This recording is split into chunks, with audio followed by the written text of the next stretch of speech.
When it rains, sometimes it pours, and that means that it may be pouring soil to locations you don't want it. Natalie Sutton with the Champaign County Soil and Water Conservation District telling farmers at the Farm Progress Show how to cover their field and their soil to make sure that they don't lose it.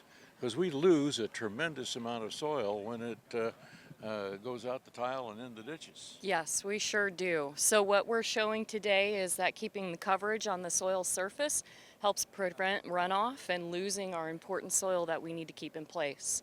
So how are you doing that to people? So we are using our rainfall simulator. It's very, very simple. We have multiple trays of different residue coverage.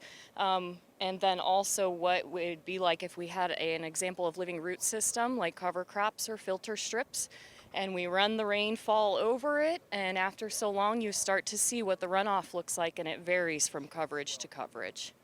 Why? That is because it is reducing the impact to the soil surface of the raindrops. It's protecting it and keeping it from breaking apart on a very small, fine level.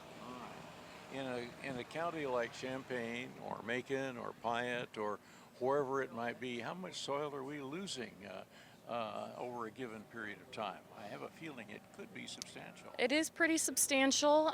From basically the dawn of farming in the Midwest, we have lost roughly 57 billion tons of topsoil. So that's just in the Midwest specifically, and that's a lot of soil for us to be losing. We create soil every year. And but are we keeping up with it? No, we're not. We're not, unfortunately. Science tells us that it takes roughly 500 years to form an inch of topsoil. Okay. We are not replenishing at the level that we need to. Okay. So topsoil, back when Grandpa was farming, was a lot deeper than what it is now. Yes. Okay. Yes. All right. I'm not sure everybody knows that. No, they don't. A lot of it, the fine particulate matter on the surface washes right off, blows away during our strong windstorms.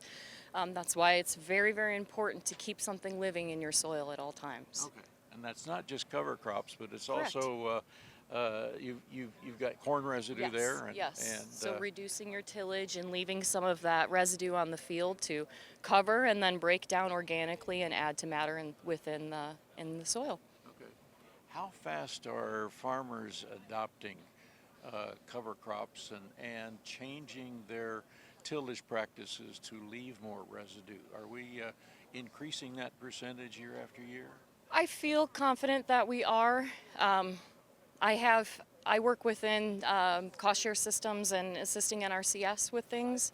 I work with a lot of producers that are new to cover cropping or trying out, reducing their tillage for a new season.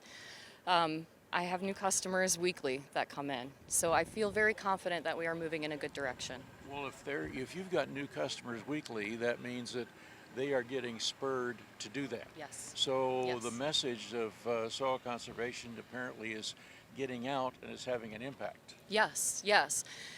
The social impact is just as important as what we're seeing here. Just as important as learning the data. Being able to have a peer to reach out to that can kind of guide you through adopting new practices. That's been very, very key in us drawing in new producers coming into our office. So if somebody is doing it in a given township and then he's got impact over a couple of other neighbors and they have impact over 4 or 5 neighbors, Yes. Suddenly we've made progress. Yes. And in Champaign County specifically, I've seen that happening in my almost 3 years of working with the district there. It's just always one producer who's very passionate and he's willing to talk to his neighbors about it. And that spurs the change that we need. And we've gotten increased amount of incentives from USDA, NRCS, Yes. agencies like that. Yes. So we have the NRCS, the federal programs available, but the conservation districts within Illinois also have an additional program that's called Partners for Conservation. That is funded through Illinois Department of Agriculture, so it is separate from the federal side.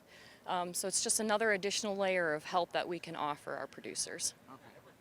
So the main question is, if you're not using that, why haven't you started? Natalie Sutton would like to know. I'm Stu Ellis.